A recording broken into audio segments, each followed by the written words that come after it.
Yes. The Yes. name, the name Orphan Prodigy. What's the story behind the name? Yeah.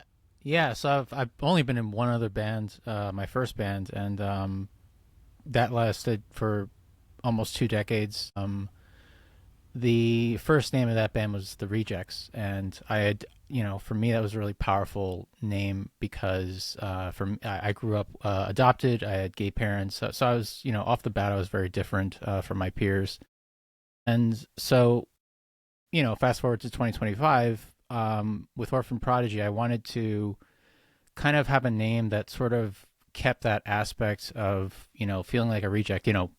We actually had to change the name, and then we continued on our career because we were going to get sued by a bunch of other bands. But um, anyway, so with Orphan Prodigy, I wanted to kind of maintain that level of feeling like an outsider, but also in a positive way. So I feel like, orphan definitely has like a negative connotation sometimes to it, being alone, being singular, being like a singularity or an anomaly maybe, and then prodigy kind of makes it feel like this sort of, I guess like this more positive.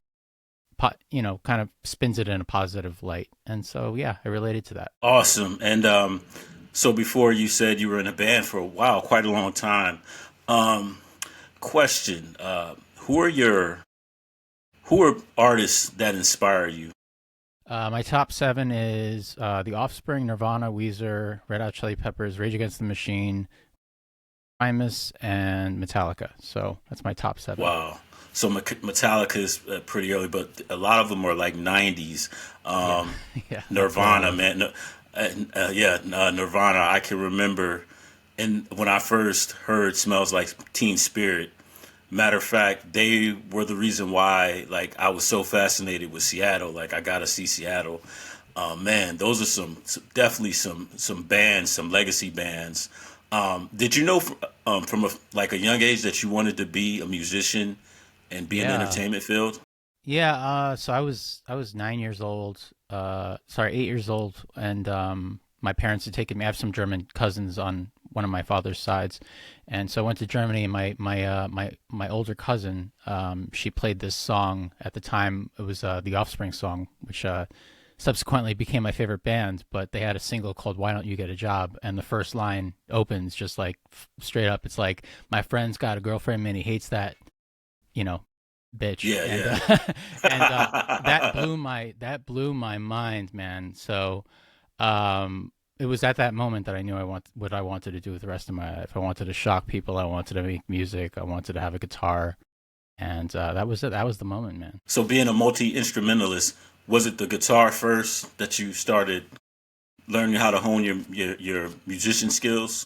Yeah, my dad got me a guitar a year later for Christmas, and some cheap. Actually, I'm looking at it right now. It's like this cheap like a catalog guitar, not like a brand name or anything. And yeah, so I learned on that.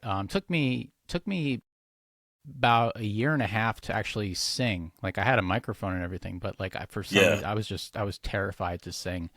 But then once I start, my dad just yelled at me one day. He's like, "You're playing guitar, you're writing these songs, but I'm not hearing you sing. Like, what am I investing in here?" So, something like that. And he just like forced me to sing, and I sang, and that was the beginning of the end.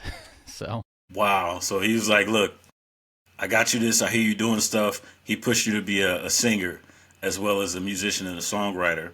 yeah, he So, wanted to see it happen. so the band that you were in, were you the lead singer, guitarist, or Yeah, yeah. So I did. I was the lead singer and guitar player, and I did all the songwriting. We were a three-piece, so it was a drummer and a bass player, and that ended around 2019. We did a couple of reunion shows after that, post pandemic, but really it was clear that that wasn't going to go much further.